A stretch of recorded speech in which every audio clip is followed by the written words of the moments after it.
Yo, what's up? All right, I got my coffee, I got my chair, and I got some fancy new clothes. This is gonna tip here. We're putting this. You know what I didn't plan for this ambulance? I didn't put cup holders anywhere. I'm an idiot. Ah! All right, let's go on right there. All right, guys, Do Two Podcast. Welcome. Here we are again. Format. Chair in wherever I am doing. Not a fancy chair. This is a really old chair. Notes on the phone. We're just coming at you. You guys seem to like this format where it's just real, it's raw. This is the environment that I'm in. I write some notes down on a phone because it doesn't matter if it's on a fancy prompt there or anything. You guys just want to talk about what's real in life. So here we are. Let's get into it. I do have an appointment that I need to get to real fast, so we're going to rip through this, and we're going to get you guys on to the next thing that you're doing. What I am learning right now. I'm in a constant state of learning, which I love. I love being in a constant state of learning. That is, I've designed my life in a way to do that because I value learning at a very, very high level. That's one of the most valuable things to me, so I'm always doing it, always learning new stuff. I have the opinion that once you stop learning stuff, you will die. That's how it works. I know old people that have been on the planet for 80 years and they're still learning stuff, and like, yeah, they have lots of experience, but they're still learning tons of stuff, and they're like, they're loving it. I think the brain just works really, really good that way, where we're always ready to learn stuff. So one of the things that I'm learning in business right now is to level up how I think, how I operate. It's been an issue for me. My whole business life is you're structuring your business in quality of outcome versus quality of effort. So what that means is I produce a product and then I give it to my client, customer, or whatever. Quality of effort is how much time do I put into that thing. It's like how many hours do I put into that job? Let's say when you're an employee, let's say you work at McDonald's, your quality of effort is I worked an 8-hour shift, okay, give me this much money. Quality of outcome is the product that I produce nets you this much for your business. So when you're working business to business, it's far less quality of effort and far more quality of outcome. There's a reason why people can charge $30,000 for a consultation, and you're like, whoa, hold on. Who's paying $30,000 to ask some questions? People that want to make a lot of money. If they spend $30,000 to answer a question that's going to get them $2 million, the math just makes sense there. So I'm learning how to move into that zone. How do I charge my clients $30,000 so they can make $2 million? Like, the math makes sense, but I just have to figure out, how do I operate in that? How do I get there? What does that look like? So that's the trajectory that I want to take my business in, and I want to go that way.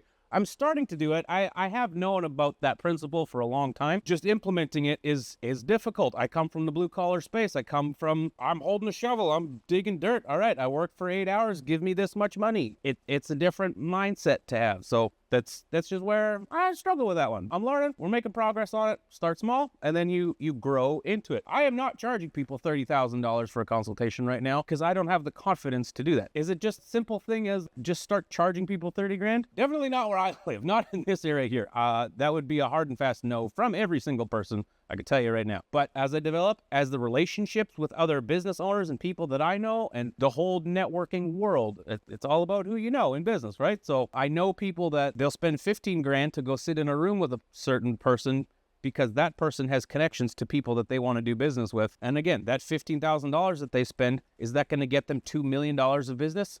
Yeah, sometimes it does. So it can make sense if you're doing the math. It's all math. Whoever knows how to do math the best, they're usually winning. So math is important for all you young guys out there. Math is important. Fun fact about that. Also, when you look at civilizations over history, civilization, people group, whatever you want to call it, the ones that were best at math were the most successful, most profitable, most prosperous civilizations that were there. So that just goes to say math is important. Do math. Trading time for money, dollars per hour, legacy, dollar is how much you're worth. I just came off a business meeting with my business coach. I pay him quite a lot of money, and he tells me that I'm not good in these areas, and then he goes, but you're kind of good at this, so keep going. So that's good, that's nice. One of the things that we talked about this morning is just different boxes and stages of business. How do you go from this is where people see you, and they're like, oh, what does this guy do, to this is where they're giving you money. This is money in the bank kind of thing. I'm constantly stuck in this box here. We call it the curiosity box. People see me online and they're like, oh, what does this guy do? That's cool. He's got a fun energy about him. Wait a minute. you. I'm like, right on. And then there's lots of boxes in between steps that you take people through to get them to like, okay, I'm going to sell you my product, and then turn it into a retainer. Cool, I'm going to sell you my product once a month, and I just come around and I do my thing every month, and it's consistent. There's a bunch of boxes there. I'm not awesome at all those boxes. I'm very, very good at creating curiosity. I know how to hype people. I know how to get them thinking about stuff. I know how to get them to be like, oh, whoa, what's going on there? I want to know more. But then the selling part, I'm not good at selling, and I'm getting better at it. I am getting better, but it's not naturally awesome. So that's the progression of being a human, is you're not good at something, and then you have to try getting better and better and better, and you start that process, and over time you do get better. And I can say I am better at it than I ever have been before. So I recognize that. That's good. Don't be hard on yourself. You don't suck. You just haven't practiced something long enough yet to recognize that you're good at it. So I am good at stuff. When I was 18, there's no way that I was charging what I charge now for stuff that when I was 18, never. Wouldn't have had the confidence to do that. Wasn't where I was, but now elevated. Yeah, that's kind of what I learned this morning. Oh, one other thing I learned this morning, just talking and showing my business coach like some of the stuff that I've worked on in the last week. I was just like, wow, this is cool, but like I think it's like 40% cool because I'm so steeped in media all the time. Like I'm friends with people that are at the very, very top of the whole world, and like I see their stuff, and we're always our own worst critic. So I'm constantly in this state of, they're way better than me. Oh, they're way better than me. Oh, they have the resources to do all this stuff, so they can produce that way better thing. That plays in my mind where, like, when I make a video for a customer or a client, to them, they're like, this is 150% so cool, way better than I ever thought. Meanwhile, I'm like, yeah, but I could have done all of this stuff too, and I could have made it 400% for them. So that one plays with your mind a little bit sometimes, and I'm learning to deal with that. Is 150% is pretty freaking good. 100% is pretty freaking good. When you get a client, you get a customer, and like you provide 100% satisfaction, perfect. You need not do anything else. You provide 150% satisfaction, wow, you're blowing their mind. I need to be okay with that, and it doesn't matter if Joe Schmo over in Tajikistan, as we've said in the past, if he's doing something way more crazy and amazing than me, we'll get there. At some point, I'll start pumping out that kind of stuff, and it's all perspective of what does your client want. Your client might not even know that Mr. Joe Schmo over there can do this whole thing over here because he's completely satisfied with what this is over here. That's a good thing. That's a great place to be in business. I get into these mind spaces sometimes where I'm like, this was not the best thing that I could do. That being said, the best thing that I can do sometimes takes extreme amounts of effort and creativity, and like everything has to be flowing and perfect. And then it's like, yeah, this is amazing. When you're a creator in the creative space, that is not every day. It's like an artist painting a painting. You paint lots of paintings. Some of them are great. Some of them are like, okay, that's your skill. Like, you know how to do a painting. But some of them are just like magnificent. And that's just when everything aligns perfectly and you're just on point. Everything is awesome. Same thing when you're making videos, when you're taking pictures, all that kind of stuff. Sometimes everything is just perfect and you're like super, ultra, mega amazing. And other times it's like, well, you're good at what you do. That's why people hire you, because despite all the conditions, you're still going to do a great job. I need to keep that in mind so I don't get hard on myself and I don't run myself into the ground thinking that, I'm not very good. Like, that's something I've struggled with for a long time, and it's just how my brain works sometimes. Like, I just want to be better. Sometimes being done is better than being perfect. You can fight me on that in the comments. Also, rest is important. The last couple weeks here now, no, I'm going to go with the last 3 months. Ever since I started this whole ambulance project, through the roof chaos, man, business is so busy that I didn't really have time to do this, but I needed to make this a priority because this enables me to go do more work in the future. This is kind of a succession plan of the business of, okay, I'm doing all of this stuff business-wise here. Yeah, everything's all hunky-dory, cool. Things are moving and grooving. We're flowing. What's the next step? How do we make the business better, bigger, do more stuff, that kind of thing? Where's the growth?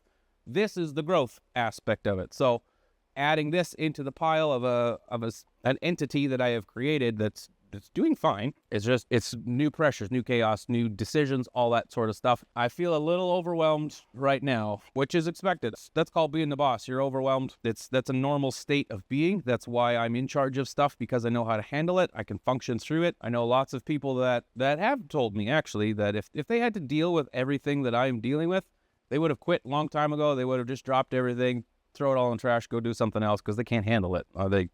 I'm constantly told by people that see the behind the scenes stuff, all the storyline behind the scenes. How do you do that? Even other business owners, they're like, how are you everywhere all the time doing all of these things? It doesn't make any sense. Like, I'm just built different than the average Joe, and I seem to make it work. But it is a lot of chaos in my brain. So it's important to rest. It's important to relax. Find the things in your life that do relax you, that give you that calmness. Brain needs to relax. Your body might not be tired. I don't do a crazy physical job anymore like I used to, where like I used to work so hard I would get home, boom, pass out because I'm so tired. I would do 150% physical activity every day. Now I don't do that. Now it's a lot more mind. Mind is going 150% every day. So I get tired that way. But physically, like, my body's rocking and rolling. We're good to go. It's a mind shift almost. It's like, I'm not physically tired, mentally exhausted. Lots of decisions, lots of things. And then when you have to be creative, when you have tons of decisions to make, they don't flow awesome. Because they're like, the best creativity happens when you're relaxed, you're in a completely natural state, and you're just like, you're able to just be free. That's a fun place to be, a very, very fun place to be. I've been learning in the last couple weeks to just return to that, and it's been awesome. I absolutely love it. I've been in that space for a little while now, and it just, it feels so good to just chill out for a second. Everything's fine. Like, there's tons of chaos at work. There's tons of chaos and other stuff. There's all sorts of things going on. But if we don't just chill out for a second, relax. Okay. Now I can think. Now I can breathe. Now I can just enjoy being alive. As someone that's dealt with suicide in the past, dealt with depression for a long time, I'm very, very hard on myself, very negative on myself. There's a lot of shame that I've been taught that I'm supposed to deal with, and I'm trying to undo that just as how I was raised in this community. Learning to undo that, it's a lot of pressure that I walk around with every day. Resting, relaxing, being able to think my thoughts clearly, highly, highly valuable thing. However that looks like for you, we can maybe get into that in a future video or what are some good quality steps of how do you rest, how do you relax. Lots of people are crazy, super busy, and they don't know how to do it. If you want me to talk about that, we could go through some steps. Let me know in the comments. That's not a horrible idea. We'll see. If you guys want it, yeah, we'll look into that. What else we got? Lastly, we're just gonna touch on leadership. How will you show up? What will you do? What does it look like when adversity comes your way? So when you're in a scenario, I was watching someone else do this week, and I felt bad for them. When adversity comes your way and you have to make a decision, do you react? Do you freak out? Do you just like fly off the handle because you don't know how to comprehend what's going on? Or are you able to respond? Okay, I got this information. This sucks. I don't like this. How am I going to proceed? What's the best way to proceed in this that I'm not burning bridges, I'm not wrecking stuff, I'm not flying off the handle? Mature people deal with hard shit. Immature people react and they freak out. It's like a baby, right? Small kids, they freak out over the tiniest little thing, and you're like, guys, this is not an issue. That sibling stole that sibling's toy. You don't need to cry, right? I don't cry when somebody steals my toy. No, I deal with it like a man. You go over there, punch him in the face, say, hey, don't take my It's mine! No, it's mine. No, mine! Mine! That is the correct way to do things. Do that. I'm an advocate for punching stupid people in the face if they are never mind. But if you want to be a leader, are you somebody that's worth following? Someone in a leadership position who is reactionary to everything that sucks that happens when a scenario pops into their situation, their workday, and they just freak out because they don't know how to handle it. An air duct. Oh my God! Okay, it's happening. Everybody stay calm. What's the Everybody procedure, stay calm. everyone? What's the procedure? Stay calm. That is not a person you want in a leadership position. You want someone that's calm, cool, and collected, that keeps their head on their shoulders. They can take all that information and go, oh, okay, this really sucks. What's the best pathway to get out of this situation, this scenario, whatever it is? How do we navigate through this so there's the path of least resistance, or there's the least amount of damage? Call it damage control if you want. People that are reactionary, they kind of just create more chaos and more damage, and they make irrational decisions because they're just like, I don't know what to do, I'm freaking out. I'm freaking out. Leaders, they respond, evaluate everything. How do we navigate? What's the best path forward that's going to have the least negative effect on everybody? Sometimes you have to make terrible decisions that are negative on everybody. That sucks. That is not a fun place to be. That is why not everybody is a leader. Somebody that's not capable of doing that, their only decision is something that sucks for everybody. That is not a fun place to be. Lots of people can't handle that. But there does need to be somebody that does that. I look at Donald Trump right now. The guy is an amazing leader. Whether you're pro-Trump or you're not for Trump, you have to respect the leadership ability that he has. He has to change the direction of 330 million people in the U.S. and more than that, because the president of the United States affects the globe. We'll be honest about that one, right? So he has to make a decision that's affecting a lot of people. There's a lot of people affected negatively about some of the decisions that he makes. That's a shitty place to be. You think he's sitting there going, haha, these people are having a bad time.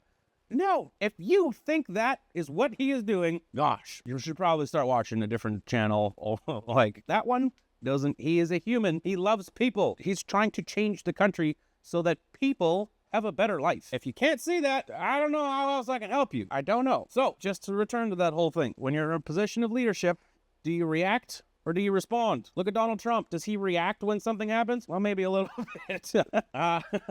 Okay, that point's actually kind of funny when you put Trump in that spot. I think he reacts, but I think he knows the bigger picture there. So he is actually responding, but he's using a reaction to help the response in a bigger picture. I think that, I don't know. He's obviously better at leadership than I am because he's in charge of a country, the most powerful country in the world. So I don't know if that's a great example for me to use because I am not on his playing field in terms of leadership. I do see him, and I think he's a great leader. I don't think that he's doing as good this term as he was the previous term. Whatever. We're not getting into politics on this one. He's better than he is worse. That's where we'll leave that. Leadership, be kind, love people, love yourself, love animals. It's a great day to have a great day. Don't forget that. Go make somebody smile. Oh, hey, guys, you like my new outfit? Yeah. I did not pick this outfit myself. Can you tell? Yeah.